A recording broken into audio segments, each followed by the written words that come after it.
بسم الله الرحمن الرحيم.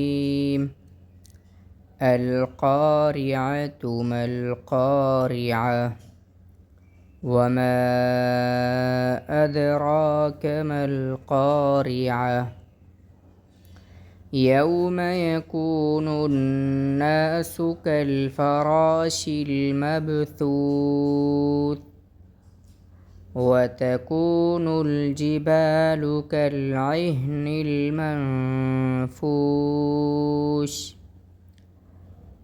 فأما من ثقلت موازينه